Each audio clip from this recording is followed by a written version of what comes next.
He called her the help, not in private, not in anger.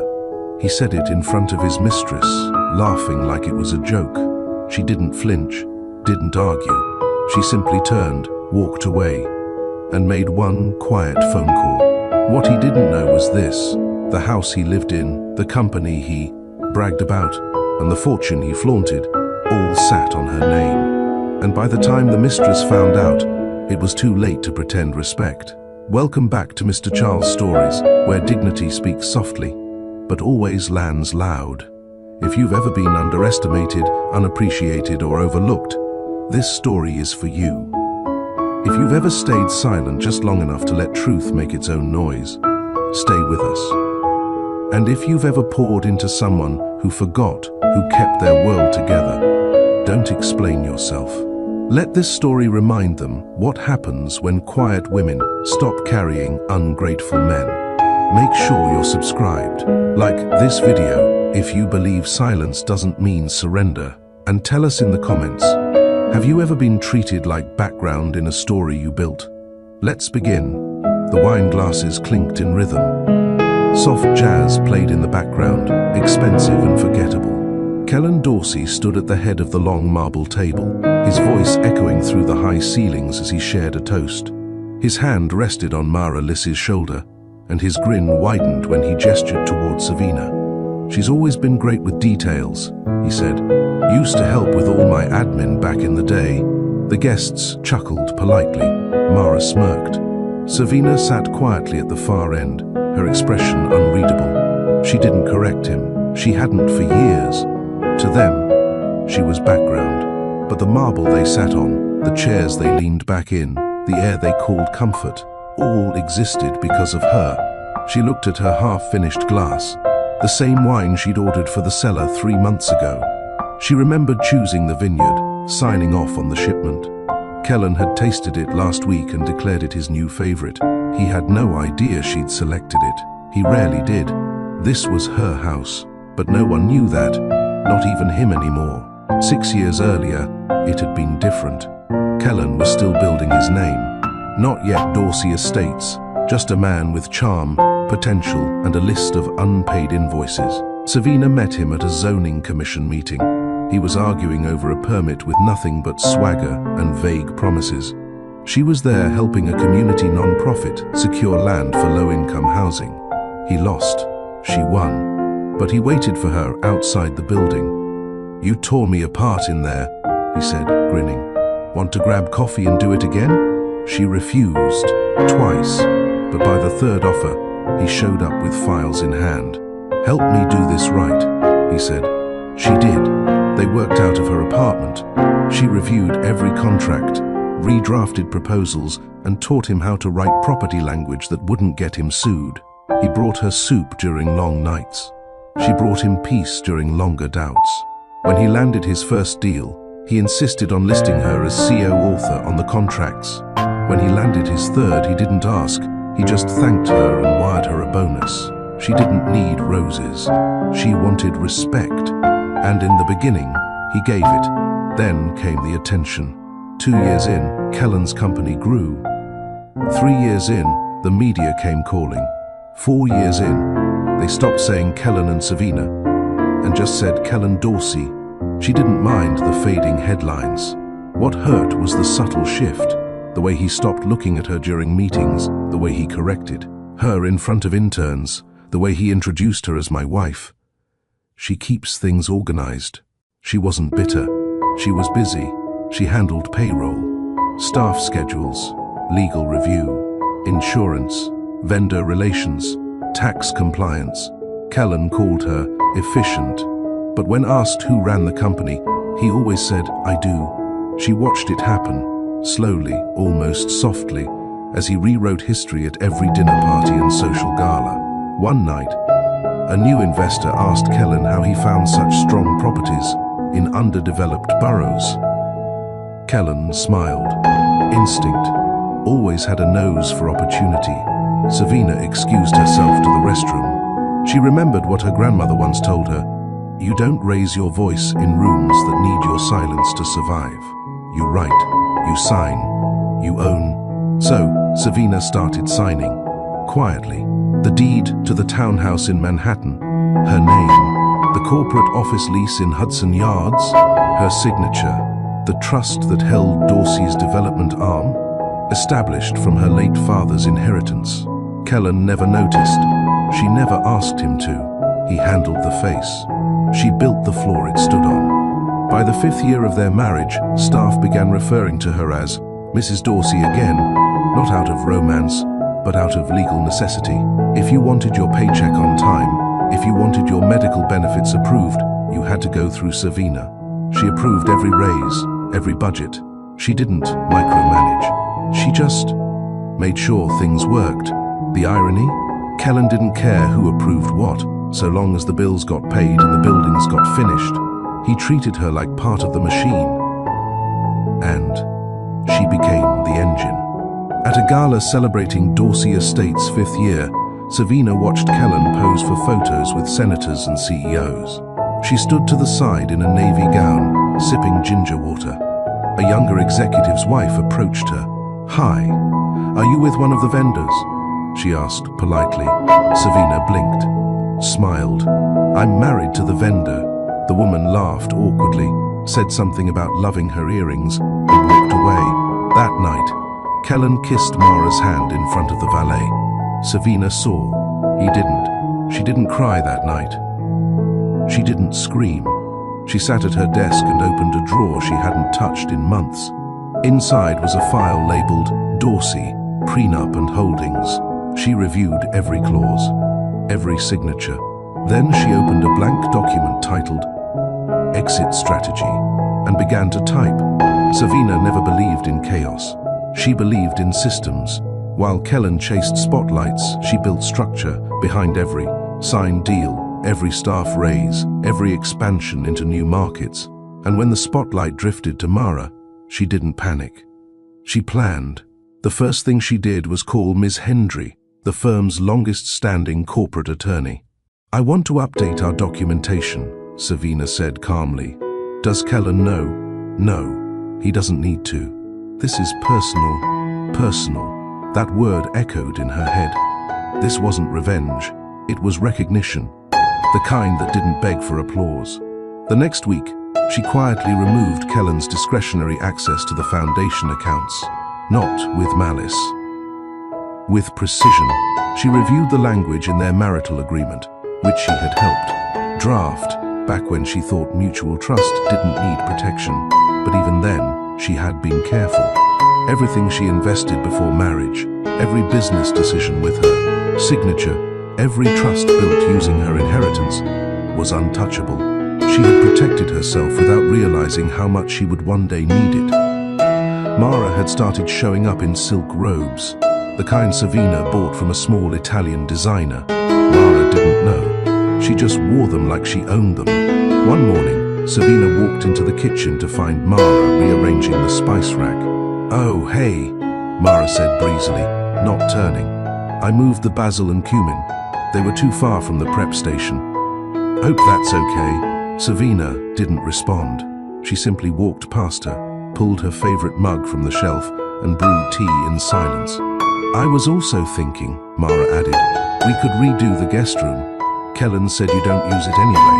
Maybe convert it to a photo suite." Savina stirred her tea, then looked up.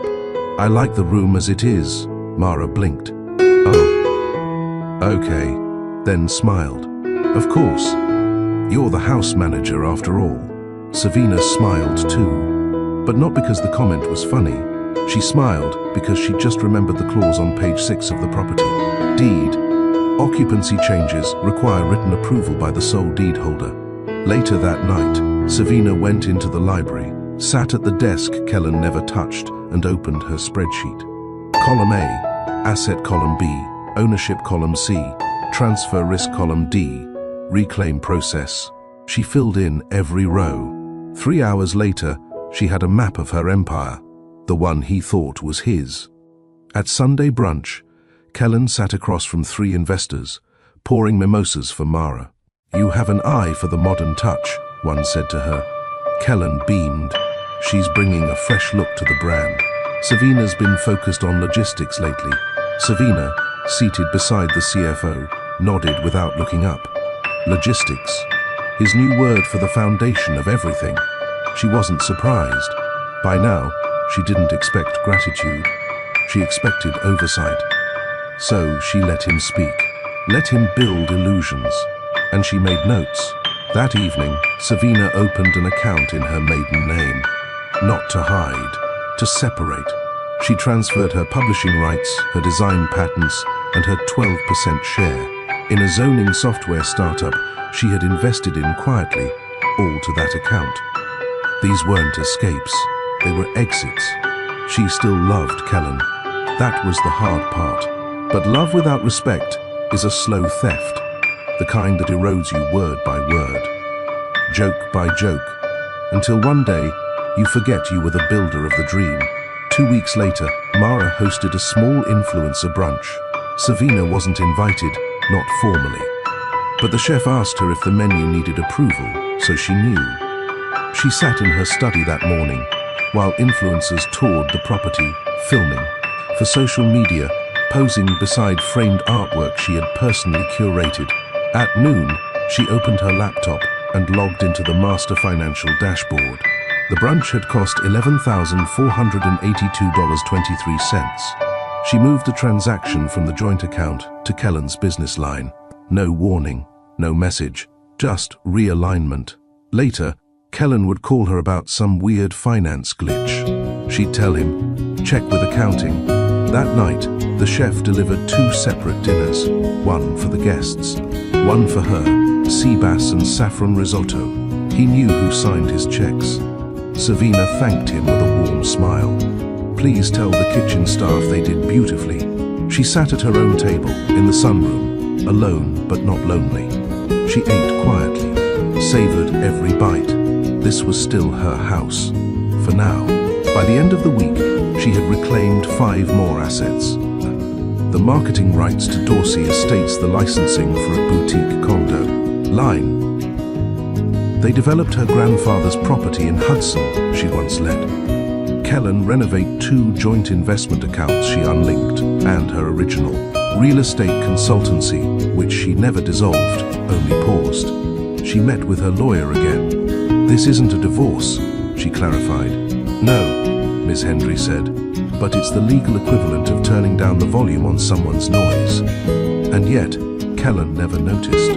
He was too wrapped up in brunches, campaign donors, Mara's content shoots, and his own reflection. He still called Savina efficient, still expected her to smile politely when Mara made changes to the staff schedule, still thought his name alone held weight. Savina knew better. She had seen power lose its grip before, not in explosions, but in slow leaks. This wasn't revenge. It was insurance. Insurance against being erased. Insurance for the women watching quietly. Insurance for herself. Have you ever built something only to watch someone else take the credit? Have you ever been called just supportive while quietly holding everything together? If this part of Savina's story hit close to home, don't stay silent. Like this video, if you believe quiet strength is still power. Comment below. Have you ever been underestimated like Savina? What did you do next? Share this with someone who needs to remember, dignity doesn't have to raise its voice to change the room. And if you're ready for the justice that's coming, make sure you're subscribed. You won't want to miss what happens when the mistress thinks she runs the show. The first time Savina met Mara Liss, she was in the hallway barefoot, wearing Savina's silk robe. It wasn't borrowed, it wasn't offered. It had been taken, without permission, without thought. Morning, Mara beamed, as if they'd been friends for years. Kellen said you'd be fine with it. The robe is divine. Is it vintage? Savina glanced at the belt, loosely tied at the waist. That robe had been stitched by hand, a gift from a client Savina once helped save from foreclosure. Yes, she replied calmly. It is. Then she walked past her. No expression, no scene. Mara had made her entrance, but Savina had already begun her exit. Mara Liss wasn't stupid. She was savvy in a certain way. the curated, filtered kind of smart that played well on social media and seduced easily in real life. She had grown up in Connecticut with family money and a six-figure trust fund by 18. She modeled in college, ran a lifestyle blog, and knew how to tilt her head just right during a conversation. Kellen met her at a charity dinner. She wore red that night. He never stood a chance. Mara didn't see Savina as a threat. She saw her as a placeholder, the woman who handled errands while she, Mara, brought color back into Kellen's life. "I'm just here to help him remember what living looks like," Mara told a mutual acquaintance once. Savina heard about it later. She smiled again. Quiet women never announced their moves. 2 weeks after Mara moved into the guest wing, the household staff started asking quiet questions. Should they be taking instructions from Miss Liss? Was she the new lady of the house? Savina didn't respond with authority. She responded with signatures. Payroll, her signature. Contracts, her initials. Maintenance authorizations, her call. She added a memo to the internal system. All staffing decisions must be routed through Mrs. Dorsey's office. No exceptions, no capital letters, no warnings. Just policy. Mara didn't notice. She was too busy redecorating the East Corridor and changing out tableware for her influencer brunch. She posted photos with captions like, "Bringing a fresh vibe to the Dorsey residence. Love building something real with someone powerful." Kellen reposted them all. Savina, meanwhile, reviewed the security footage archives, not to spy, to prepare. One morning, Savina came down to find Mara directing the florist. "I want the centerpieces low. Think Parisian." Kellen said, "I have full creative freedom." Savina nodded, then opened her tablet and edited the catering account access, revoked Mara's login. Later that evening, the chef informed Mara that the brunch order had been cancelled. "I didn't do that," she said, confused. "No, Mom." Mrs. Dorsey approved the updated plan. Mara blinked. The name hit harder than expected. Mara tried again. She left a printed schedule on Savina's desk, proposal, estate rebranding, from traditional to trend luxe. Savina skimmed it. Color palette, white and taupe. Remove portrait in the foyer, outdated. Repaint library for softer tone, better for photos. Rearrange family room, more open layout for hosting. Savina circled one line in red. Remove portrait in the foyer. That portrait was of her grandmother, the woman who raised her. The woman who used to say, "Let them walk ahead of you. Power sits better behind the wheel." Savina didn't reply to Mara. She called the gallery and had the portrait reframed, with a security lock installed. At dinner that night, Kellen spoke over clinking forks. "Mara's been such a help with the place. She's got a natural flair for hospitality." Savina cut her chicken slowly. "She's been enthusiastic," she said. Kellen chuckled. "You used to love this stuff. Hosting, managing. You're great at organizing." Savina put her fork down. "Kellen," she said evenly, "do you remember who signed the loan documents for this house?" He blinked. "What?" "The mortgage, the title, the deed. Do you remember?" He frowned. "We signed together, didn't we?" "No," she said, standing. "We didn't." That night, Kellen searched the documents, and when he found her name, only her name, on the ownership papers, he stared at them for 20 minutes. Then he poured himself a drink and said nothing. The next day, Mara threw another brunch. Savina didn't attend, but the catering invoice still came to her. She paid it, from Kellen's corporate card, then adjusted the budget report to reflect the deduction. 2 hours later, she received a text from Mara. "Hi, hope you're okay. I noticed the charge moved. Is that normal?" Savina replied with one word. "Yes." Mara didn't text again. The staff began avoiding Mara during instructions, not rudely, just cautiously. They saw what was happening. They'd seen women come and go before, some louder, some messier. But they had never seen anyone like Savina, never seen someone so quiet with so much reach. One evening, Mara walked into the study while Savina was reviewing quarterly reports. "I feel like we got off on the wrong foot," she began. Savina didn't look up. I want this to work. I think Kellen's going through a hard time. Maybe we both care about him in different ways. Savina turned a page in her binder. I respect what you've built, Mara added, but you've been so passive. This house needs someone who can manage energy, not just money. Savina closed the binder gently. You think this house runs on energy? She said softly. Mara nodded. Yes, people feel things. Savina smiled. Then you must feel it shifting. Mara opened her mouth, but no sound came. Savina stood, walked past her. No raised voice, no insult, only gravity. Outside the door, one of the cleaning staff waited quietly. Savina turned and said gently, "The tablecloths from today's brunch. Burn them." "Yes, ma'am." She kept walking. The staff didn't speak it aloud, but something had changed. They had worked in that house for years, some since the beginning.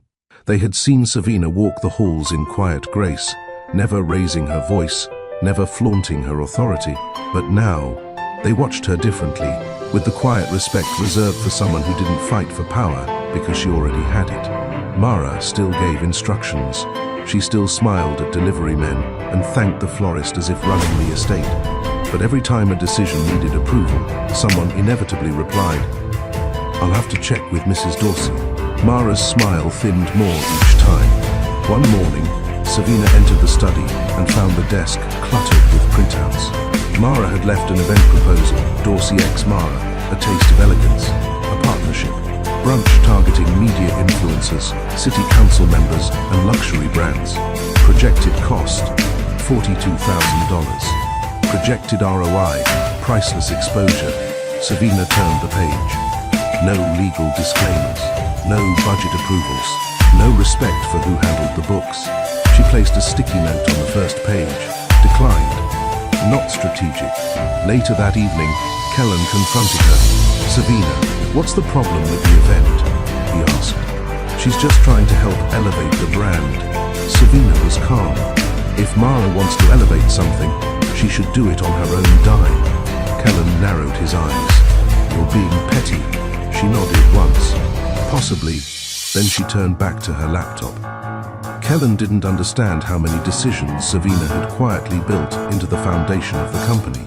He didn't know that her signature was on the LLC operating agreement, that she held controlling interest in the branding rights, that her family's trust owned the intellectual property of the company's first 3 development projects. He thought power came from being loud, from being seen. He forgot that legal ink speaks louder than camera flashes. Mara, sensing tension, began turning staff against Savina subtly. "She's intense, right?" she whispered to the new housekeeper. "I mean, brilliant, sure, but cold. I don't think she likes people." The housekeeper listened, nodded politely, and later reported everything to the estate manager. That evening, Savina met with the estate staff privately. No accusations, no theatrics. "Anyone who feels they cannot work under my guidance," she said gently, "can leave with full compensation and letters of recommendation. No judgment, no one left." Mara grew more nervous. She threw herself into planning, trying to create a name in the Dorsey orbit. But she kept hitting walls. Vendor invoices weren't approved. Bookings were denied. The business credit card she used for flowers stopped working. Kellen chalked it up to technical stuff, but Mara knew. The ghost in the system was Savina. She didn't need to say no. The walls said it for her. Then came the day of the investor dinner. Kellen was hosting Mr. Kubo, the Japanese real estate magnate. It was the biggest opportunity of the quarter, a global expansion deal. Kellen curated the guest list, chose the menu, prepared his talking points, and brought Mara as his personal consultant. Savina didn't plan to attend. She had reviewed the proposal documents in advance and revised them. Quietly, she ensured zoning compliance, optimized the legal structure, and rewrote the risk clauses in a way only one man noticed. That man was Mr. Kubo. When Mr. Kubo arrived, he looked past Kellen's open hand. "Mrs. Ellery Dorsey," he said warmly, extending his own. "You're structuring on Long Island City. Very impressive." Mara froze. Kellen blinked. Savina smiled softly. Thank you. I wasn't sure you'd received the revisions. We did, and we revised our offer because of them. Kellen recovered, laughing nervously. She's got a sharp eye. Sometimes helps with drafts. Mr. Kubo's smile faded. Her name is on all of them. We are not investing in the man whose name is printed. We are investing in the woman whose mind is signed. Fawkes paused. Mara's breath caught. Kellen tried to salvage it with a toast. Savina sipped water. No words. That night, Mara confronted her. I didn't know you were involved in all the deals, she said, tight-voiced. You didn't ask, Savina replied. Mara crossed her arms. I'm not your enemy. Savina turned to her. Calm. Final. No. You're just a symptom. The next morning, Savina called Miss Hendry. I'm ready, she said. Her voice didn't tremble. Her plans didn't need edits. She wasn't asking for permission. She was confirming execution. Kellen always walked like the world belonged to him. After all, he had built it, or so he believed. Dorsey Estates was now on the front page of financial magazines. His name came up at luncheons hosted by city council members. Developers wanted to partner. Photographers wanted exclusives. And thanks to Mara's curated presence, Kellen's life looked like something out of a luxury magazine. Except, of course, for the fact that his accounts had started feeling tighter, and the people he used to control now deferred to someone else. He didn't understand why vendors weren't responding as quickly, why the legal department checked with Mrs. Dorsey before signing anything, why the tax attorney now insisted on looping her in. He chalked it up to transition, growing pains from expanding. But behind the scenes, Savina was pulling every string she had once handed over. Savina had always kept clean records. Every document Kellen signed, she kept the originals. Every transfer she approved, she printed. And every time she had funded a deal in the early days, from her inheritance, from her real estate income, from her design royalties, she kept receipts. Kellen never paid attention. He thought joint accounts meant joint control. He was wrong. She had never relinquished ownership. She had allowed him to play king in a castle she legally built. Now, she was quietly reclaiming the crown. It started with a small change. She redirected all Dorsey Estates licensing paperwork through her own consultancy, a company she had registered 5 years earlier under her maiden name. The consultancy had always been dormant, a placeholder. Now, it was the funnel. All creative assets, designs, zoning blueprints, and architectural concepts were routed through Savina Ellery Holdings, which meant every time a new project launched, she earned a percentage. Every image used for branding, licensed by her company. Every deal referencing those blueprints required her approval. It didn't block Kellen, yet, but it rerouted control. And control, Savina knew, was the real seat of power. Meanwhile, Mara continued to pose. She styled the guest wing as her own and hosted a soft branding shoot for her lifestyle blog. She titled the shoot, Inside Our Home, Where Love Meets Legacy. Savina saw it by accident, scrolling through her inbox. The subject line caught her eye. Inside our home, the photos showed Mara leaning on the library ladder, arranging flowers in the foyer and walking barefoot. Across the marble floor, the floor Savina had chosen, negotiated, and imported from a quarry in Italy. One photo included a close-up of a framed family portrait. Savina stood next to Kellen in that picture. Mara had blurred it in the upload. Savina didn't react. She didn't email Mara. She called her tech consultant and requested a review of the estate's privacy policies. Within 2 hours, a cease and desist notice was drafted, reviewed, and scheduled for delivery, not under Savina's name but through a media rights lawyer. Mara received it the next morning. She stormed into the kitchen, waving the document like a flag. Savina, what is this? Savina calmly sipped her tea. A reminder. For what? That some things, Savina said, setting her cup down, cannot be borrowed. Mara's mouth opened, but she had no words. She turned, furious, and found that no one was watching her. except a housekeeper who quietly returned to polishing silver. That afternoon, Kellen pulled Savina aside. "You didn't need to go legal," he said. "You didn't need to let her film." She replied. He sighed. "She's trying to contribute. She believes in what we're building." "No," Savina said softly. "She believes in what I built." Kellen's brows furrowed. "What do you mean?" Savina held up a single sheet of paper. It was the original deed to the estate. Only her name was on it. "I let you decorate. I let you claim space. But you were always a guest, Kellen." He took the paper with shaking hands. In the days that followed, Savina made other moves. She activated an old clause in the Foundation Charter, one that granted her temporary executive power during periods of brand instability. She called it proactive restructuring. No one challenged it. No one could. She had written the clause. The CFO sent her weekly reports. The marketing director scheduled calls around her availability. And when new investors wanted to discuss future development, they asked if Savina would be present. They didn't trust the image of Kellen anymore. They trusted the consistency of Savina. One evening, after a long board meeting, Kellen walked into the house and found Savina working in the sunroom. "You're shifting the business away from me," he said quietly. She didn't look up. "I'm protecting what I built." "I built it too." She raised her eyes, calm, steady. "Then, show me the paperwork." He had nothing to say. The next morning, Mara approached her one last time. "I get it now," she said. "You're not cold. You're deliberate." Savina looked at her, still holding her pen. "You thought I was furniture." Mara nodded slowly. "I thought you were safe. You mistook quiet for weakness." Mara hesitated. "What now?" "You leave," Savina said. Mara didn't speak again. She packed that afternoon. By evening, Savina was alone in the library. The portrait of her grandmother hung still.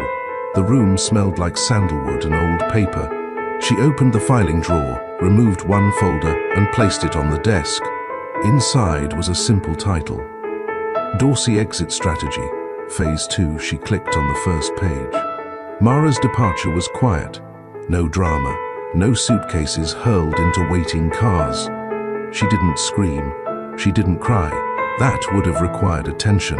Instead, she left a handwritten note on the marble kitchen counter, folded in half with her name scribbled at the corner. Savina didn't read it. She shredded it, slowly, in front of her estate manager. No one spoke of Mara again. Kellen noticed the shift. The house felt different.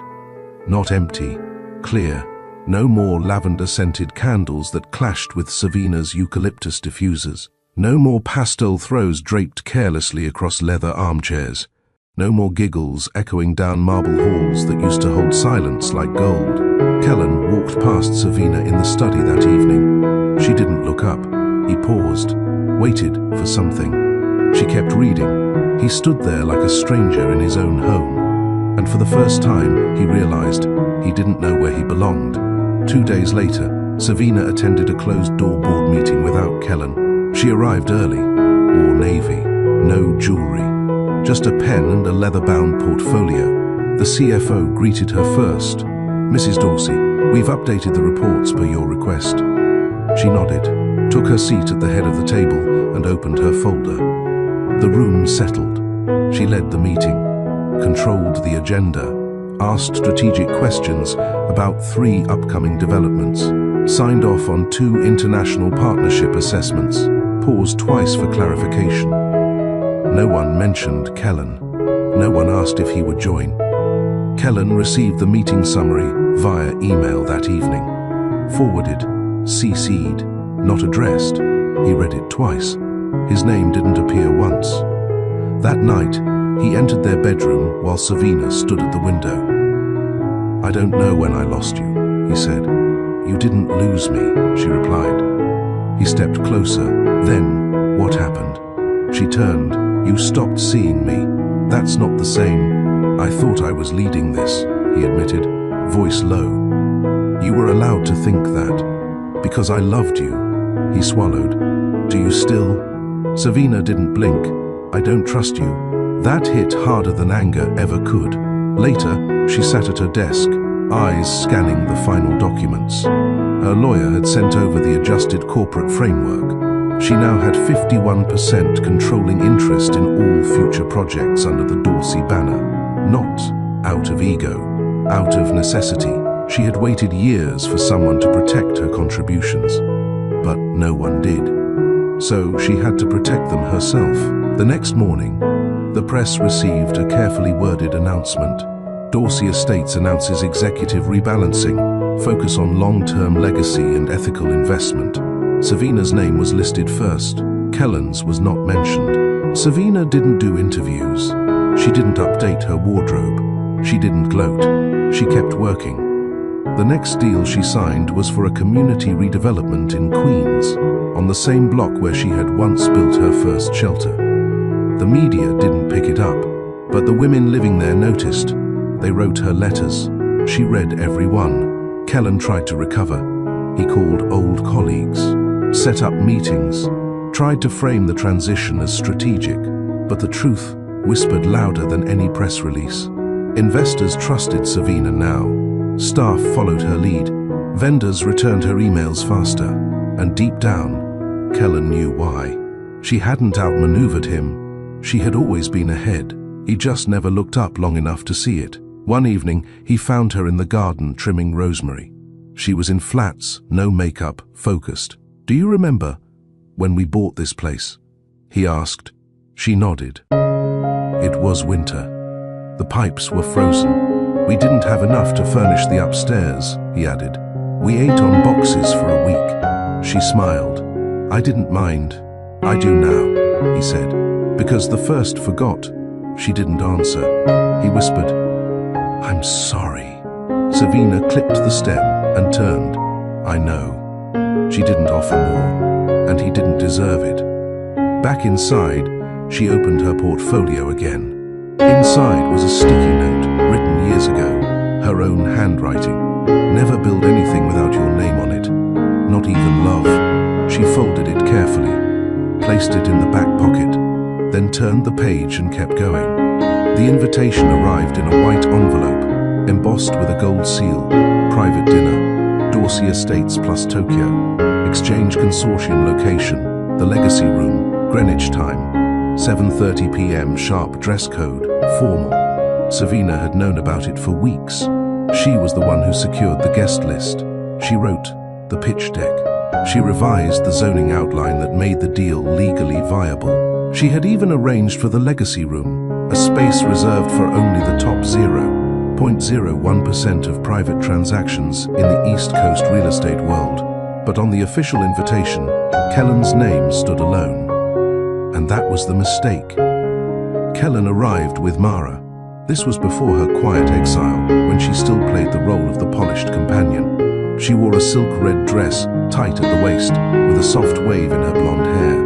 Kellen wore a custom suit and a smile he'd practiced in the mirror. "Tonight's going to be historic," he told her. "It's the beginning of Dorsey Asia." Mara kissed his cheek. "I love watching you take over the world." He laughed. "You'll be sitting next to Mr. Kubo. Just smile and say you're part of the creative team." "I'm not," she joked. He winked. "You are now."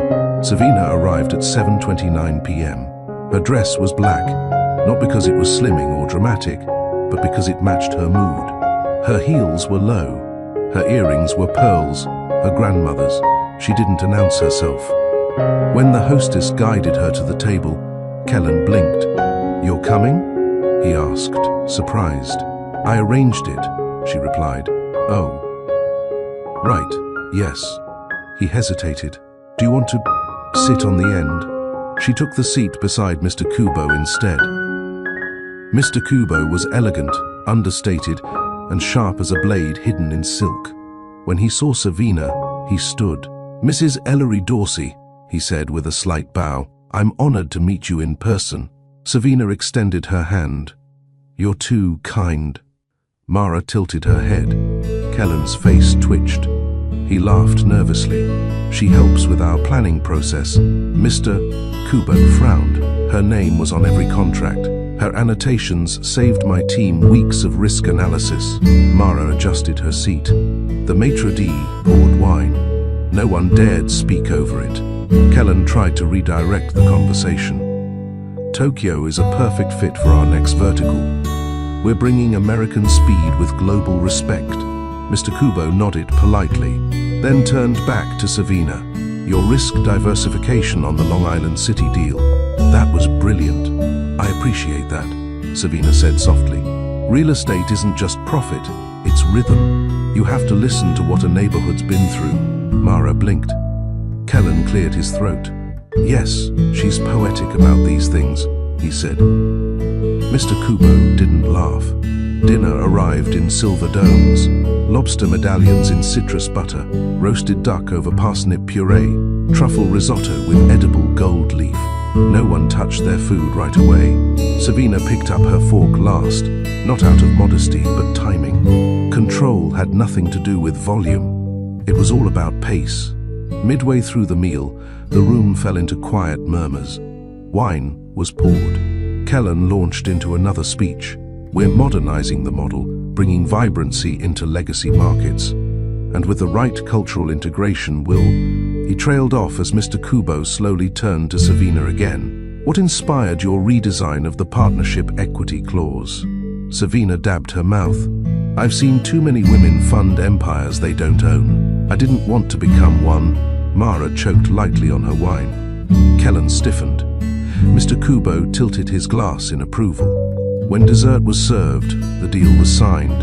On the third page, Mr. Kubo wrote, contingent on final review and co-signature from Mrs. Ellery Dorsey. Kellen read it 3 times. He looked up. Sir, I thought I'd be the signatory. Mr. Kubo didn't flinch. I do not invest in illusions, only substance. If you want my billions, she signs. The rest of dinner passed in polite silence. Mara stayed quiet. Kellen smiled too wide. Savina left first. Outside, in the cold evening air, she walked alone to her car. No driver, no entourage, just power, quiet, unapologetic, untouched. Kellen didn't sleep that night. He stood in the kitchen at 2:13 a.m., barefoot, staring at the bottle of single malt he'd once opened to celebrate their first $1 million deal. He poured 2 fingers, didn't drink it, he just stared. Earlier that evening, after Savina left the dinner, Mr. Kubo pulled Kellen aside. She understands value, he said. You present well. But she understands. Kellen didn't argue. He nodded, shook hands, and left feeling smaller than when he arrived. Mara didn't follow him home. She sent a text. You two don't need me in that story. I see that now. He didn't respond. In the morning, he watched from the study window as Savina met the driver. She was headed downtown for a meeting with the zoning committee, the same committee he used to claim she helped out with.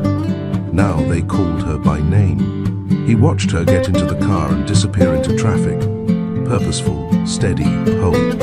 He turned to the fireplace where their wedding photo sat on the mantel. He hadn't noticed the fading edges, or the fact that she wasn't smiling fully in it. At the office, he arrived to find everyone on a different rhythm. The receptionist didn't say, "Welcome back, Mr. Dorsey." She said, "Good morning." Mrs. Dorsey is in conference B. The legal team asked if he'd seen Savina's latest edits. The finance director asked for her signature on the quarterly report. The branding team requested her input on the Tokyo campaign. No one mentioned him. He felt like a figurehead. Decorative. Expected. He sat in his glass office, staring at his name on the wall. Kellen Dorsey, founder. But it didn't feel like it meant anything anymore. That evening, Savina returned home late. She dropped her heels by the door, set her bag down, walked into the kitchen and made tea. Kellen was already seated at the island. He watched her. No tension, no heat, just observation. She looked over briefly. Long day? Long realization, he said. She poured the hot water, waited for him to go on. You're the reason it all worked, he said finally. She didn't look up. I should have said it years ago. You did, she replied calmly. Then you stopped. He swallowed. Do you hate me? No, she said. I don't waste hate. He nodded. I deserved that. She turned. You deserved clarity. You had it. You ignored it. I didn't know how to handle someone like you, he admitted. That's because you never tried to understand me. Silence. Steam from her tea curled between them. He said, I thought I was the empire. You were the press release, she said. I was the clause you didn't read. Later that night, he opened the folder Savina had left on the shared desk weeks ago. He never bothered before. Inside was a timeline of every project they'd launched together, with annotations in her handwriting. Initial investment from her trust legal structuring done at her. Former firm tax shelter she proposed that saved them $1.2 million, licensing decisions that protected their brand overseas. At the bottom she had written, this is not to prove anything. It's to remind you what you forgot. He closed the folder, then closed his eyes. The next morning, he didn't go into the office. He went to the old lot in Queens, the very first project they ever worked on. It had been abandoned before Savina turned it into housing for low-income families. He remembered standing there with her in the rain, blueprint in her hand, boots muddy, voice steady. This is what real legacy looks like, she'd said. He hadn't understood then. He did now. At home, Savina prepared a light breakfast. The house was calm, the light soft. She opened her laptop and found an email from Mr. Kubo's office. Thank you for your leadership. Looking forward to building a long-term partnership. She smiled, not out of pride, out of peace. It hadn't been about proving anything, only about reclaiming what was hers. Savina had never believed in revenge, but she believed in records, in documentation, in exit strategies that weren't messy, just final. So when she walked into the firm's legal department on a Monday morning, she didn't bring anger. She brought signed paperwork. The assistant greeted her. Mrs. Dorsey, do you need a private room? Savina smiled. No, let's do it in the boardroom, and have the compliance officer join. The document on the table was short, 7 pages. It looked harmless, but it might as well have been a wrecking ball. Title: Authorization for Separation of Executive Control Terms. Transfer of Dorsey Estates Strategic Authority to Savina Ellery Dorsey. Legal exclusion of Kellen Dorsey from financial. Signatory access. Immediate freeze on discretionary funds pending audit. Non-contest clause to prevent brand litigation. It was surgical, not bitter, not emotional, clean, and it was legal by every measure, because Kellen had agreed to every clause. Years ago, Kellen arrived late to the meeting, tie crooked, eyes tired. He walked in, expecting to see a heated conversation. Instead, he found signatures. Savina didn't look up from the final page. The attorney handed him a pen. What's this? He asked. The shift we discussed, Savina said. We didn't discuss this, he replied. You assumed we did, she said. You also assumed you'd always be protected. He scoffed. You're cutting me out. She closed the folder. I'm closing what you left open too long. He leaned back, exhaling slowly. Savina, we built this together. She met his eyes. No, I built it. You benefited. He signed, not because he agreed, because he knew there was nothing left to argue. She had planned too precisely. He had ignored too many signals. This wasn't a coup. It was completion. That evening, Savina returned home and walked the halls alone. She opened each room, checked each light, touched the backs of chairs. She wasn't sentimental. She was taking inventory. One last time. The next morning, the estate locks were changed. The staff received new key cards. Only her name authorized entries. Kellen returned later that week and found a letter taped to the gate. This property is now under separate occupancy agreement. All previous arrangements have been updated per legal counsel. Please contact Mrs. Dorsey's office for access requests. He stood there for 5 minutes. Didn't knock. Didn't call. Inside, Savina sat in the sunroom with her laptop. The Quiet Exit Foundation had just been registered as a non-profit. Its mission: provide legal, emotional, and financial resources to women navigating high-asset separations. She had written the tagline herself, "You don't need to fight, you need to own." The first board meeting was held at a private library in the city. 10 women attended, all professionals, all recently divorced or in the process, all tired of being erased. Savina didn't tell them her story. She asked about theirs and listened, not to respond, but to help them build what they had never been allowed to claim. One woman, a former CFO, said through tears, "I signed everything, but nothing was in my name." Savina replied gently, "Then let's change what the next woman signs." By the end of the meeting, the foundation had its first 10 case files, 3 legal partners, and $1 million startup grant funded by Savina's trust. Not Kellen's money, not Dorsey money, her money, because she no longer needed to explain where her value came from. It was visible, documented, untouchable. By the second week of the Quiet Exits launch, the inbox overflowed. Emails came from women in finance, medicine, education, and even one from a senator's aide. Each had a version of the same sentence. "I stayed quiet too long. I gave everything and left with nothing. I didn't know I could protect myself without destroying everything." Savina read every message. She didn't rush through them. She sat with them, let them settle, because silence wasn't supposed to be shameful. It was supposed to be strategic. And for the first time in her life, she wasn't using her intelligence to keep someone else afloat. She was building on her own name. At home, the energy had changed. The staff smiled more. The tension was gone. Even the walls felt different. Not because of any redesign, but because they now echoed one voice, not 3. Savina's, her housekeeper, Mrs. Leonti, brought tea one afternoon. "I liked when it was just you," she said quietly. Savina looked up. "Thank you. You've always been the one holding it all up. We all knew." Savina touched her hand gently. "Then you'll understand what happens next." She opened the file marked Final Transfers. It contained instructions to formally detach all shared Dorsey assets, every co-owned brand, every co-managed property, and every residual. Equity line would now be under Savina's private shell corporation. It wasn't a hostile move. It was clean. She had already purchased a smaller townhouse in Tribeca, nothing flashy, a place she could call her own. The estate, the cars, and the staff would remain operational, but under new structure. Kellen had 21 days to remove anything personal. There would be no public announcement. She wasn't seeking attention, only completion. One night, Savina stood in the middle of the dining room. It was the same room where Kellen once laughed while calling her just helpful.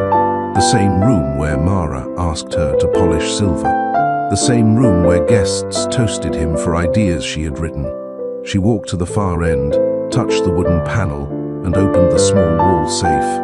Inside, a leather folder, her grandmother's property deed, the first contract she'd ever written, and a note she had written to herself on a napkin the night she loaned Kellen her first $30,000. "Protect what you build, even from those who say they love you." She read it again, then burned it in the fireplace, not out of regret, but because she had already done what it asked. Elsewhere in the city, Kellen sat in a temporary condo, staring at 2 bank statements. One was from before the restructuring, the other after. The difference was staggering. He still had money, of course, status, recognition, but the liquidity, the credit extensions, the partnerships, they were all tied to systems Savina had created. She didn't strip him of wealth. She separated him from power. He tried to schedule a call. Her assistant declined. He sent a letter. She returned it unopened. He emailed, "I made mistakes, but I want to talk. Just talk." No reply, because she didn't owe him closure. She had already signed it. Weeks passed. The new townhouse had exposed brick, natural light, and no room for ego.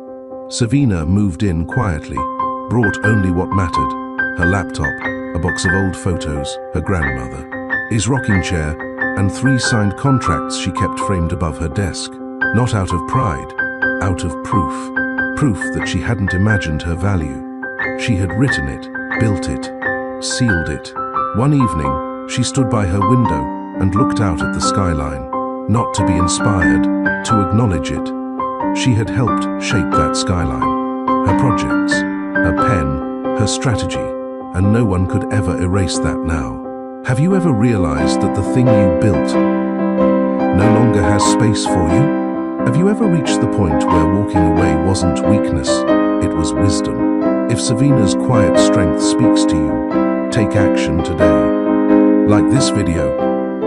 If you believe ownership should never be silent or shared with someone who mocks your worth, comment below.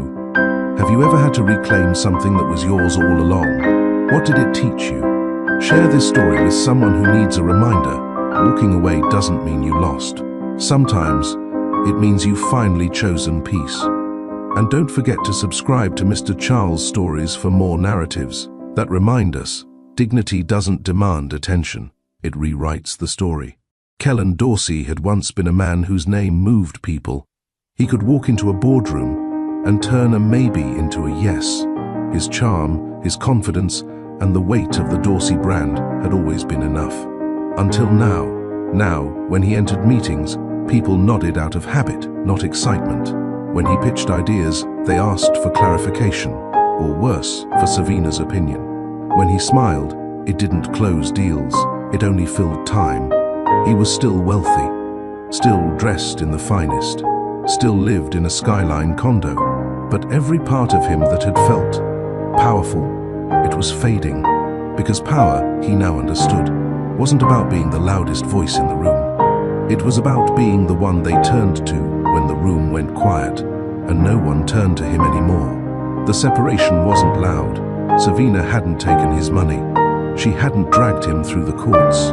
She hadn't gone public, but she had taken back her name, and with it, everything that had made Dorsey Estates feel inevitable. The banks respected her more. The partners defaulted to her. The staff addressed her first, and the silence from her was louder than any fight they could have had. Kellen started noticing things. How he wasn't invited to the Tokyo debrief. How his old assistant now worked directly under Savina. How the firm's letterhead quietly changed. Ellery Dorsey Holdings, a merger she had signed herself through dormant subsidiaries he never bothered to read about. And then there were the meetings he didn't even know were happening. One investor called and said, "Savina's vision for 2025 is brilliant. Thank you both for making it happen." Kellen smiled and agreed, then sat in silence for 10 minutes. He hadn't even seen the plan.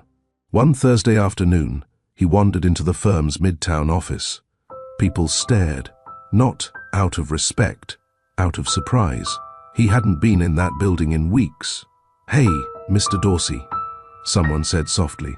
He nodded, tried to act like it was normal. But when he entered the glass conference room he once claimed as his, he found the nameplate gone, replaced by a schedule reserved, executive use, Mrs. Dorsey only. He stood there, empty-handed, then turned and left. That night, he poured himself a drink, not out of stress, out of ritual, a habit that hadn't served him in months. He stared at his reflection in the window, the same tailored suit, the same face, but the energy behind his eyes, it was unfamiliar, because he wasn't the one people listened to anymore. He wasn't the architect of the future. He was the echo of a past someone else had outgrown. Kellen opened an old notebook, one Savina had given him during their first year of business. Inside were handwritten notes. "Don't promise more than you can build. Every deal is personal to someone. Never forget who's in the room helping you stand tall." He remembered when she'd written that last one. They were at a rooftop bar. He had just closed their first $1 million contract. He kissed her forehead and said, "You're everything behind this." And he meant it. He just forgot. He tried to remember when the forgetting began. Maybe it was during that first article that featured his face alone, or when a developer shook only his hand, even though Savina had built the proposal. Or maybe it was when Mara started calling Savina the help, and he laughed instead of correcting her. No one moment broke them, but thousands of small cuts, unchecked and unseen, had drained the respect from their marriage drop by drop. And now? He didn't even have the right to ask for her time. Savina, meanwhile, had no time to spare. She was speaking at a private summit for women in leadership. Her topic, the silent partner myth and why it ends with you. Her panel was full, her inbox overflowing, her brand growing. But she never bragged, never broadcast. She simply moved forward, each step steady, each email precise, each meeting quiet, efficient, and remembered. She heard Kellen had stopped showing up to strategy calls. She didn't follow up. She learned he had cancelled a personal retreat he once bragged about. She didn't ask why. He was no longer part of the system. He was outside the gate. And once a man like Kellen lost the illusion of ownership, he lost the language of control. At home, Savina repotted the plants in the sunroom. She wore flats and played jazz in the background. Her assistant read out emails from the tablet. Her lawyer texted to confirm another legal milestone. All former shared IP now transferred. She nodded, approved, watered her garden. Meanwhile, Kellen stared at a blank screen. He had ideas, but no clarity. Ambition, but no direction. Memories, but no map forward. He considered reaching out again, to say thank you, to say sorry, to say anything. But then he thought of her silence, how powerful it was, how calm. And he realized she wasn't just building her life without him, she had already finished it. 2 months after Savina locked the doors, Kellen sat across from a private equity firm trying to pitch a comeback deal. They nodded along politely, asked the right questions, gave him bottled water, and promised to circle back. He knew what it meant. He'd used the same tone on underprepared founders for years. They weren't saying no. They were saying, you don't own your narrative anymore. And that was the truth, because no matter how sharp Kellen looked in a tailored suit, or how confident his voice sounded, he had become a man whose achievements were suddenly ambiguous. Everyone remembered Savina now, and no one forgot what he did or didn't do. Back at the condo, he sat on the edge of the bed. His email inbox was clean, too clean. No partner updates, no investor summaries, no staff follow-ups. Just a newsletter from a wine club he forgot to unsubscribe from, and a calendar ping for a meeting he was no longer invited to. He opened Instagram out of habit, saw a post from a financial blog. Savina Ellery Dorsey featured in Forbes Women, how I took the crown I was told to polish. The caption read, sometimes the strongest empire isn't loud, it's just legal. And it burned. He almost texted her, typed, I read the article. You looked powerful, then deleted it, not because it wasn't true, but because she didn't need validation from him anymore. He had spent years speaking over her, and now silence was the only honest language left between them. Savina, meanwhile, was sitting in a quiet restaurant in the village. She wasn't there for press. She was there for herself. Across from her sat Elias Corbin, a philanthropist with a calm presence, kind eyes, and a surprising knowledge of architecture. He listened. That alone made him different. I read about your foundation, he said. The quiet exit. Brilliant name. She nodded. It was overdue. He tilted his head. Do you still practice law? I manage teams. I don't litigate. Haven't in years. Shame, he said. You'd be terrifying in a courtroom. She smiled, a real one. I used to be. Now I leave paper trails instead. They ate slowly. No rush, no posturing. He didn't ask about her past. She didn't offer it. But he did say one thing before dessert arrived. You don't have to explain anything to me. She met his eyes. I'm not used to that. You should be, he replied. You've earned stillness. And something inside her softened. That night, back in her townhouse, Savina poured a glass of wine and reviewed the next quarter's projections. Her team had tripled. The foundation was profitable, not in income, but in impact. She had helped 32 women separate cleanly from abusive or manipulative financial arrangements. Every file she closed brought more clarity, not about Kellen, but about herself. She had always known how to lead. She just needed to stop holding space for people who didn't see her as the architect. At 11:47 p.m., she opened a drawer and pulled out an envelope. Kellen's last letter. He had sent it through her attorney weeks ago. It had no request, no apology, only one line. You weren't the help, you were the whole house. She placed it back in the envelope, didn't burn it, didn't frame it, just let it exist, like the past. A piece of something no longer needed, but not denied. The conference hall was quiet at first. Rows of chairs, white linen-covered tables, soft spotlights warming the corners. Not a branding spectacle, not a show, just intention. Savina stood near the back, watching women file in one by one. No flashy name tags, no gift bags, only folders and purpose. It was the first in-person summit for the quiet exit. She had kept it low profile. No press, no cameras. Only invitations sent to women who needed not fame, but a way forward. The program was structured into 3 tracks. Legal knowledge, prenups, business structuring, intellectual property, financial self-security, asset tracing, separation, funding, rebuilding credit, emotional navigation, identity reformation, post-separation grief, reclaiming confidence. Savina led the first panel. She opened with a question. Who here funded someone else's dream and walked away with nothing? Nearly every hand rose. No tears, just a room full of nods. I stayed too long in silence, one woman said. I thought loyalty would protect me, another added. My name wasn't on anything, a third whispered. Savina didn't offer pity, she offered systems, because pain needed to be heard, but futures needed plans. During the break, a woman named Lena approached her, late 40s, clear eyes, thin gold band still on her finger. You wrote that article in Forbes, she said. I did. Lena lowered her voice.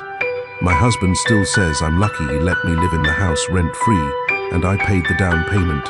Savina touched her elbow gently. Come with me. She walked Lena to a side room and introduced her to Mina, one of their pro bono attorneys. By this evening, Savina said, you'll have your first 3 exit documents drafted. Lena blinked. She didn't say thank you.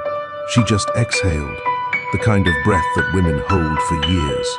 Back in the main room, another panel began. This time led by survivors, women who had quietly negotiated their way out of marriages, partnerships, even family businesses. One woman, Priya, shared, he made me believe love was more real if I didn't ask questions. I asked anyway. He said, I was trying to ruin us. So I left. I still loved him, but I loved my future more. Applause didn't erupt. It built, like trust being returned to a woman who once lost hers. After lunch, Savina found herself standing alone at a window. The city skyline looked different from this view, not distant or dominant, but steady. Elias arrived quietly. I waited until the morning panels ended, he said. I didn't want to interrupt what you were building. She turned with a faint smile. You could have come sooner. I know, but I also know what it looks like when someone's claiming space. She tilted her head. And you look like the architect, the builder, and the owner. She laughed softly. That's a lot of hats. They all fit. They walked through the hallway. No cameras followed. Only footsteps. Light, slow, intentional. At the next panel, a woman spoke about raising 3 children while her husband built a tech empire using her father's land as collateral, without her name anywhere in the papers. Savina leaned in, asked only one question. Do you still have the lease agreement your father signed? The woman nodded. Then your story isn't over, Savina replied. In the final breakout session, the room turned reflective. One prompt. What would you tell your younger self before you handed over your first dollar or first sacrifice? The answers came in quick, quiet sentences. Read the documents. Don't sign things in love. Sign them in logic. Ask what your name is worth. Don't confuse gratitude with partnership. Put yourself on paper. Savina wrote one down herself. Don't let someone use your silence to write you out of history. As the summit closed, Savina stepped to the front of the room. No microphone, no slideshow, just presence. I'm not here because I did everything right, she said. I'm here because I stayed long enough to do everything better the next time. A pause. Then, I believed that love meant standing quietly beside someone who shined. But that wasn't love. That was editing myself. Silence followed. A silence that didn't feel empty. It felt full. I do not hate who I was, she said finally.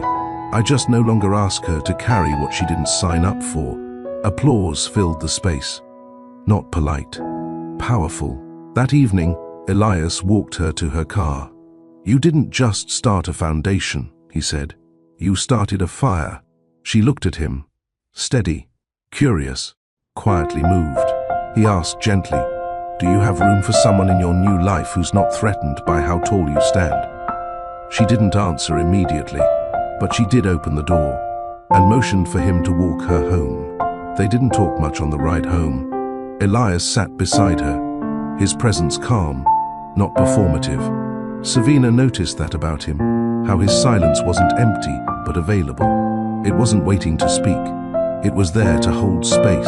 When they reached her townhouse, she didn't invite him in. Instead, she asked, are you free Saturday? He smiled. I can be. Then I'll see you at the greenhouse in Soho. 11 a.m. I'll be there. She walked inside without looking back, not out of coldness, out of clarity. She didn't owe the moment anything. She just chose to meet it. Inside, she stepped out of her heels, slid into her flats, and turned on the kettle. The house was quiet. Soft jazz from the speakers, a vase of eucalyptus on the table. She opened her laptop. One new message from the Foundation's legal team. Subject, Case 33 update. Closure confirmed. Client, Lena action. Property separation finalized. No contest. Client reissued title under maiden name. Savina stared at the line, then closed her eyes. One more woman who wouldn't have to start over in shame. One more name back in the hands of the woman who built it. That weekend, at the greenhouse, Elias was waiting. He wasn't dressed to impress. Dark jeans, rolled sleeves, a wristwatch worn, not polished. You're early, she said. I didn't want to miss my chance. She smiled. They walked the rows of herbs and rare florals. She picked up rosemary. He gravitated toward basil. You cook? She asked, well enough to avoid embarrassment. She raised a brow. That's a low bar. I respect your standards.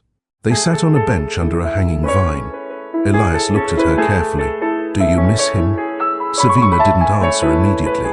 Then, sometimes I miss who I thought he might grow into. And now I know some people grow, and some people decorate their emptiness with people like me. He nodded. You gave more than he knew how to hold. I gave more than I had permission to give myself. That quiet hit deeper than any confession. He didn't offer sympathy. He offered a moment, a real one. I'm not here to fix you, Savina. I'm here because you don't need fixing. You need space. I can offer that. And what do you need? She asked. Someone who knows what it costs to carry their own legacy. And chooses to anyway. She looked at him, really looked, and didn't flinch. By Monday morning, Savina was back in command. The foundation received 2 new partnership offers. A publishing house wanted her to write a book. She declined for now. Not because she had nothing to say, because she wanted to finish writing her new life first, before letting the world read it. That week, she drafted a letter. She didn't send it, but she wrote it for herself. Kellen, I don't need you to say you're sorry. I needed you to say you saw me, when it mattered. But I've accepted that the person I became in your absence is stronger than the person I was in your shadow. I'm not angry anymore. I'm not building my life to prove anything to you. I'm building because I can, because I always could. And one day, when you remember what we had, I hope you don't remember the woman who stayed too long. I hope you remember the woman who chose peace when she could have burned everything down. Because that's who I've always been, not a fighter, not a trophy, a foundation. She folded the letter, put it in her journal, and let the chapter close, not with fire, not with vengeance, but with grace. The kind that's earned, the kind that holds, the kind no one gives you, except yourself. Savina hadn't planned on seeing Elias again so soon, but when she stopped by the greenhouse to grab another bundle of rosemary, there he was, crouched low, talking softly to a staff member about soil acidity. She waited until he stood before speaking. "You work here now?" she asked. He laughed. "I volunteer every Saturday. You never mentioned that. You never asked." She smiled. "Touché." He stood, brushed dirt off his hands and said, "Coffee? I promise, no corporate pitch, no resume reciting." She hesitated, not because she didn't want to go, but because she wasn't used to men asking without wanting something in return. "Yes," she said, "but only if we walk." They walked the tree-lined path that bordered the greenhouse. Savina held a small bag of lavender seedlings. Elias kept his hands tucked in his coat. He didn't look at her the way Kellen used to, that calculating glance, trying to measure how she could fit into his vision.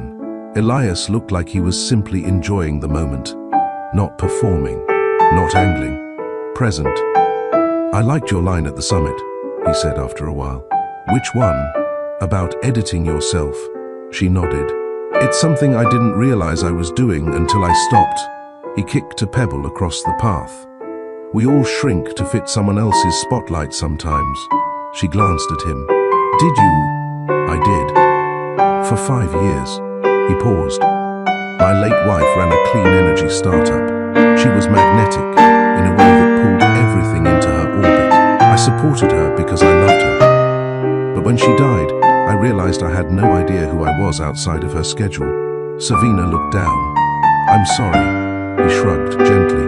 "She was worth the gravity. But I learned that love should orbit both ways." Savina stopped walking. "Say that again." He turned. "Love should orbit both ways." She smiled. "I might borrow that." Later that week, Savina sat in her study, staring at a half-written keynote. The foundation had been asked to present at a global Women in Business summit. The theme, rebuilding after betrayal. She hated the word, betrayal. It felt theatrical, like a headline. What she experienced wasn't betrayal. It was neglect, over time, by choice, by priority. And in many ways, it had taught her more about love than romance ever could. She typed, "Some people think losing love is the worst pain. I disagree. The deepest wound is discovering you were invisible beside someone who called you their partner." Then she paused, deleted the last line, rewrote it. But the healing starts when you realize you don't need a witness to become whole again. Later that evening, Elias texted, "I'm at the pier, just watching the boats. If you're free." She stared at the message. She could say no. She didn't owe him anything. But something inside her said, it's okay to choose stillness, even with someone new. She arrived 20 minutes later. He didn't look surprised, didn't make a joke.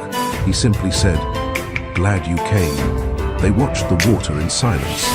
Finally, she asked, "What scares you?" He didn't flinch. Waking up one day and realizing I built another life around someone else's center. She turned to him.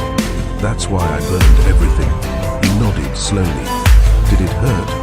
Worse than I expected, but it also felt like finally breathing after being underwater. They sat a while longer. The fog rolled in. He offered her his jacket. She took it, not because she was cold, but because he offered without asking what it meant. The next morning, Savina opened her inbox to find a message from Lena, the woman whose property separation they'd finalized 2 weeks ago. "I'm sleeping through the night again. Not waiting for footsteps, not shrinking at the sound of keys. I don't know if that counts as healing, but it feels like freedom. Thank you." Savina closed the laptop for a moment. No noise, no music, just stillness. That was enough. She had built something that gave other women the choice she was once told she didn't have. And that, more than money, applause, or titles, was peace. By noon, she was in the Foundation's conference room, mapping out an expansion plan with her team. 3 new states, 12 new caseworkers, 50 projected clients by 4th quarter. When the finance director asked about raising outside capital, she paused. No investors, she said. Not yet. We don't want voices in the room who haven't lived this story. Heads nodded. They understood. This wasn't about scaling fast.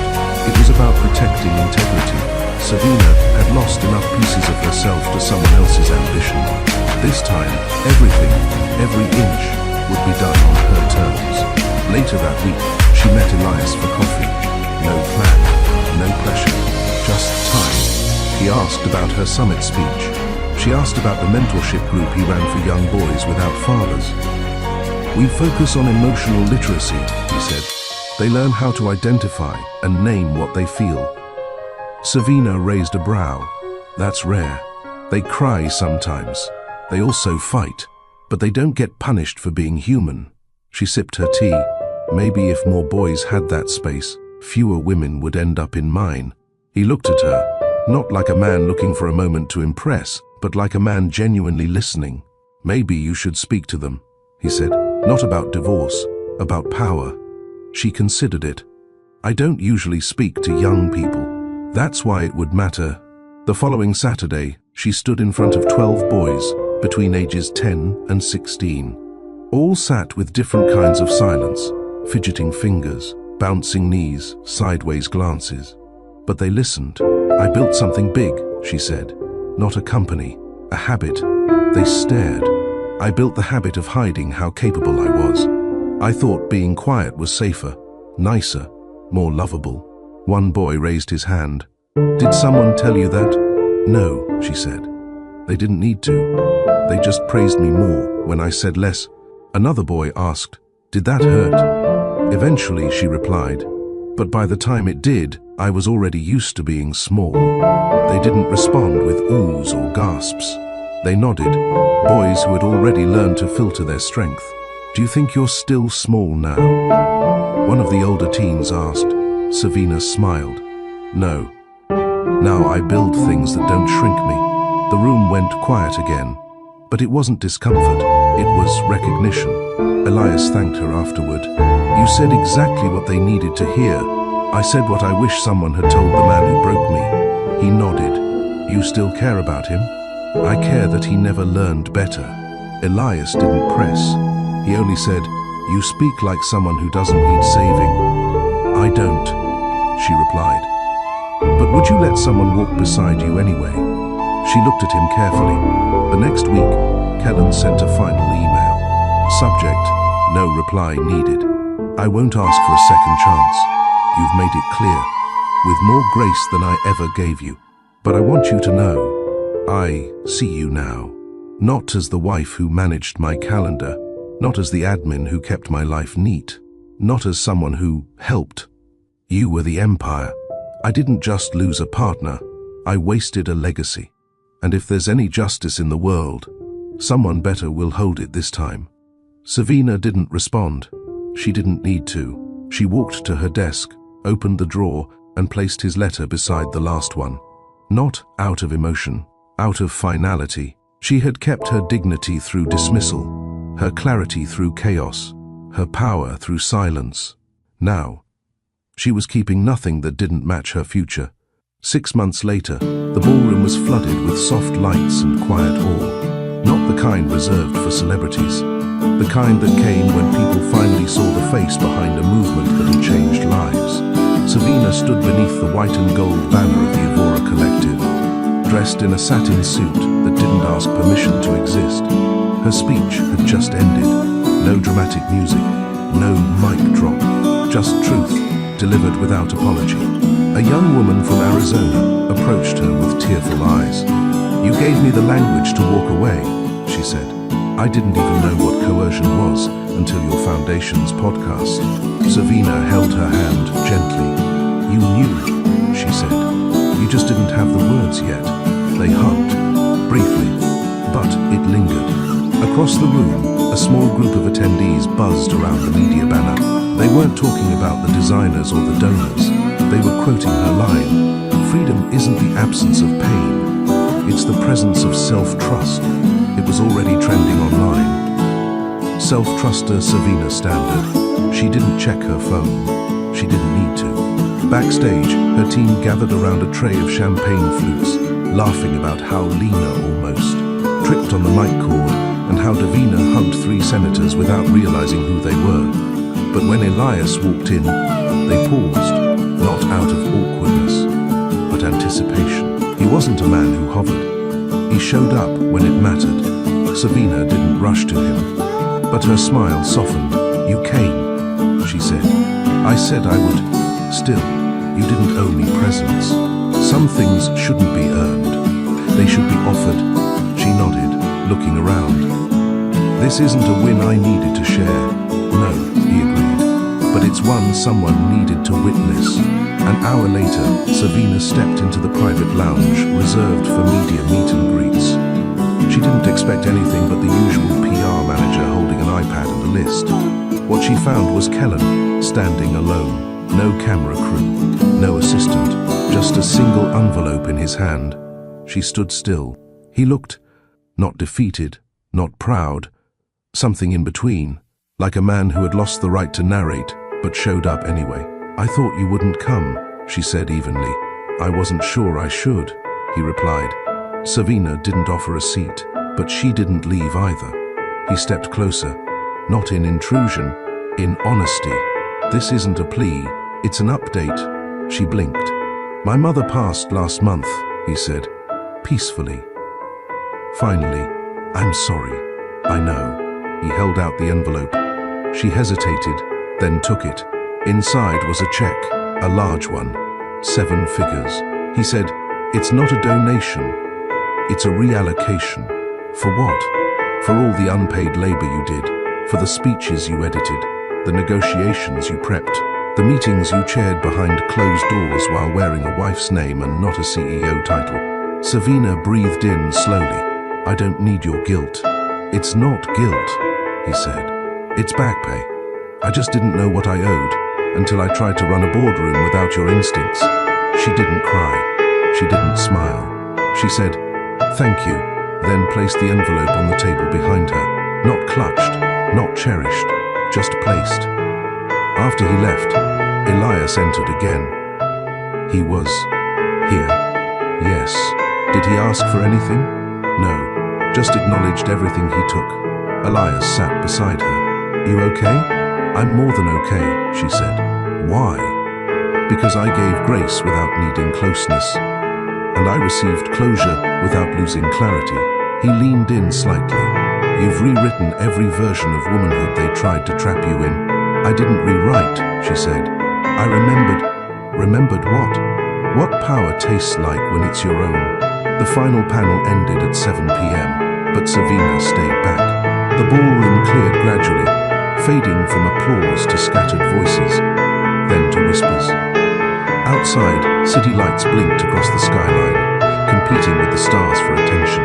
She removed her heels and walked barefoot across the marble floor, holding them in one hand. Elias had left hours ago, after making sure she was fed and hydrated. He didn't hover, he never did. He simply said, "Call me if silence gets too loud," and kissed her forehead. Now, she sat alone at the center of the venue, resting her hand on the armrest of a velvet chair once reserved for governors. A staff member approached. "Do you want us to pack the flowers for you?" Savina smiled. "No, let them stay here. Let the scent remind whoever enters next that something soft once filled this room." Later that night, she returned to her apartment. Not a penthouse, not some curated escape, a real, lived-in home. She placed her phone face down and walked to the kitchen. From the fridge, she pulled out the dessert Elias had left, lemon tart from her favorite Greek deli downtown. Beside it was a note in his handwriting, "Soft doesn't mean small. Proud of you."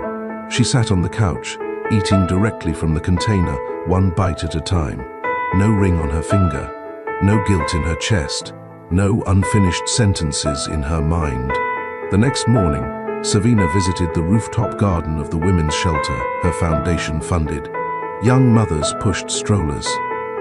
Elderly volunteers arranged herb baskets. Kids chased one another between raised garden beds. One of the teens called out to her, "Miss Savina, is it true you used to be married to that billionaire?" Savina paused. "Yes, Was he mean? She smiled gently. He was powerful. But sometimes the hardest thing is realizing power doesn't always mean you're safe. The girl nodded. You don't look like someone who ran away. I didn't run. I left. There's a difference. Why? Because peace isn't found. It's chosen. By noon, she met with her legal team. Not because of lawsuits or threats, because she was finalizing the bylaws of the Evora Collective. Clause 4.2 read, "No romantic partner shall co-own decision-making, authority, unless serving in an official capacity with full transparency." Clause 5.7, "All executive roles must rotate every 4 years. To prevent dependency, hierarchy and coercion, masked as loyalty." She signed them without hesitation. Her name now meant something, not because of Kellen, not because of headlines, because she had made meaning from the ruins. Back at home that evening, her phone buzzed. A name flashed across the screen. Kellen. She stared at it, then silenced the call. She didn't block him. She didn't reply either. Instead, she opened her voice recorder. She spoke into the phone, softly, clearly, to the women listening. You don't need to burn your past to rebuild your life. You only need to recognize which parts of the fire weren't your fault. She paused, then added, and to the men who mistake regret for redemption, know this: access isn't the same as forgiveness, and silence isn't a second chance. She saved the recording, uploaded it to the Foundation's media drive, labeled it, for when you're ready to leave, but can't yet. 1 week later, Elias showed up at her door with 2 coffees and a blueprint tube. She raised an eyebrow. What's this?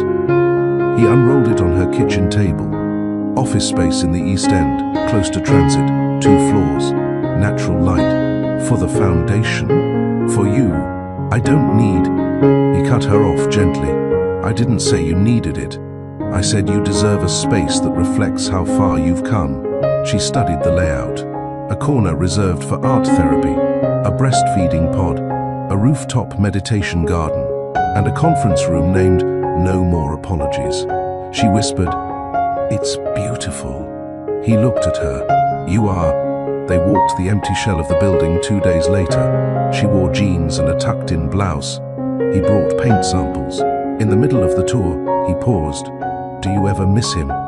She didn't pretend not to understand. No, not even the history. I don't miss versions of myself. I had to silence to keep a relationship alive. Elias nodded. I've never loved someone who loved their own voice more than mine, she added. And I've never been this heard before. He touched her wrist lightly. This time, no one's speaking over you. That night, they didn't rush closeness. They shared a meal, then a silence, then a glance that lasted longer than either admitted. And when he leaned in, she didn't flinch. Because this time, intimacy didn't feel like surrender. It felt like choice. 3 months had passed. Spring painted the city with gold and green. Rooftops bloomed. Parks buzzed. But Savina kept her focus steady. The new Evora Collective headquarters opened last Friday. News outlets called it a bold haven, built by soft power. Social media called it what dignity looks like when it stands tall. But Savina? She called it enough, not perfect, not revenge, just enough. She sat on the wide balcony outside her new office, watching 2 women laugh over a pitch deck beside the window. One wore braids, the other wore a hijab. Both wore their voices with pride. Inside, Elias sat at the front desk pretending to be her receptionist for the day. I like greeting people, he'd shrugged earlier. And also, I'm hiding from the smell of paint on the 2nd floor. Savina smiled at the memory. No grand declarations, no you complete me nonsense. He simply showed up, again and again, until his presence became the safest thing in her world. Later that day, she hosted a group of teenage girls visiting from a local school. One of them, with shy eyes and chipped pink nails, raised her hand. Do you ever feel like you wasted time being with the wrong person? Savina nodded thoughtfully. I used to. What changed? I realized lessons aren't wasted if they teach you how to never repeat them. And, do you love someone now? She smiled. I love someone who doesn't need me to shrink to stay. The girl grinned. That's what I want too. Savina leaned forward. Don't settle until you have it. That evening, a knock came at her door. Not at home. At the office. Kellen. He wore a grey coat and looked older than before. Not tired. Just misplaced. She didn't ask why he came. Didn't offer a seat. He held out a folder. I finalized the divorce settlements. I wanted you to have your copy directly. She took it. Thank you. He shifted. Savina, I read that article about the collective. You've done well. I didn't do it to be praised. I know. That's why it worked. A pause. Then, do you hate me? No. Do you forgive me? No. He breathed in slowly. Fair. She added, I don't need to hate you. I outgrew you. He blinked, swallowing his pride. I hope you're happy. She looked him in the eye. I am. But happiness wasn't the goal. Peace was. Then she opened the door wider, not to invite him in, to let him out. After he left, she stood by the window. Her phone buzzed. Elias, dinner. I'm thinking pasta, or slow-cooked everything. She replied, only if there's wine. His reply came instantly. Always. At his place, music played low. Her shoes stayed by the door. His kitchen smelled like rosemary and roasted garlic. They ate on the floor. No table between them. No fear either. He poured her wine, then leaned back. So, are you still married to your voice? She grinned. Committed for life. And if someone else wanted to love you without asking it to be quieter, she reached out, brushing his hand. Then he'd have to meet me where I am, not where I used to be. I'm already here. She didn't say anything. She kissed him instead. Back at her place later that night, alone again, she lit a candle and sat by the window, not waiting for a sign, not longing for closure, just being. She whispered to the quiet, thank you for not breaking me, and to herself, thank you for choosing you. The following week, Savina spoke at a university women's summit. The theme, voice, power, and healing. She didn't bring notes. She didn't rehearse. She brought memory. Years ago, she began, standing on the stage in a cream suit. I said, I do too. A man who liked the sound of my laugh, but only when it wasn't louder than his. A few chuckles rose, a few heads nodded. I thought love meant becoming smaller, gentler, easier to live with. She paused. But love that asks you to lose your identity isn't love. It's control wearing a smile. Silence, deep, sharp, listening. I was mocked in my own home, undermined in public, and when I was pregnant, I was lied to while his mistress mocked me behind menus and luxury gowns. More silence. But I walked away, not because I stopped loving him, but because I started loving me. The crowd exhaled like a single breath. And now, she added softly, I don't raise my voice to be heard. I raise it to remind others they don't have to whisper through pain. Applause thundered, not for her past, for her peace. After the event, a student approached, tall, nervous, eyes brimming with unspoken things. Miss Savina, my dad left my mom last year for someone younger, and I think sometimes I hated her for staying quiet. But today, you made me see that silence doesn't mean weakness. Sometimes it's survival. Savina touched her shoulder. You're allowed to grieve all of it, even the parts that confuse you. Can I ask something selfish? Of course. Does it get easier? Savina's answer was gentle. It gets clearer. Weeks passed. Elias didn't rush their story. He didn't buy grand rings. He brought soup when she had the flu. He sat through silent Sundays. He watched documentaries she forgot halfway through. And once after dinner, he looked at her and said, you never have to be anyone but exactly this. That's enough for me. And that, more than diamonds or declarations, made her heart steady. One Sunday, Savina hosted a small retreat for women rebuilding their lives. In a sunlit room with soft rugs and hot tea, she opened a discussion circle. "What do you regret?" One woman asked her. "Only the years I believed I was hard to love." Another asked, "Do you believe in revenge?" "No. I believe in distance, growth, and becoming so whole they can't reach you anymore." A third asked, "Would you marry again?" Savina smiled. "Maybe, but not to be completed, to be companioned." They liked that word, companioned. In a quiet moment that evening, she took out the first journal she kept during her marriage. Pages filled with self-blame, apologies she never owed, and dreams she delayed.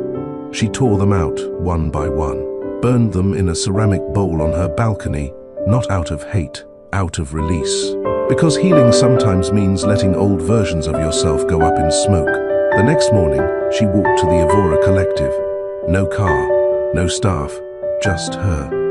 As she passed the front doors, Elias waited with a paper coffee cup and a lazy grin. "I know it's Monday, but you look like Friday peace." She laughed, taking the cup. "You're ridiculous, and you're radiant. Don't argue with me, I'm the barista today." Inside, the team was preparing for a new workshop titled Reclaiming Self After Betrayal. Savina smiled. The title was bold, raw, real. She didn't need to teach every session anymore, but she stayed close, guiding, supporting, watching women rise. In the final scene of her week, she sat alone with a notebook. She didn't write about pain. She wrote about growth. She didn't write about him. She wrote about her. One line stood out, scribbled boldly in the center. "I wasn't meant to be saved. I was meant to remember I could save myself." If you felt Savina's strength, if you've ever walked away so you could walk taller, if you've rebuilt after betrayal, not just your life, but your voice, tell us below what you reclaimed. And if you believe love doesn't require silence, subscribe, share this story, and stay close. Because on Mr. Charles' Stories, we honor those who never begged to be chosen. They chose themselves. And that is the beginning of everything.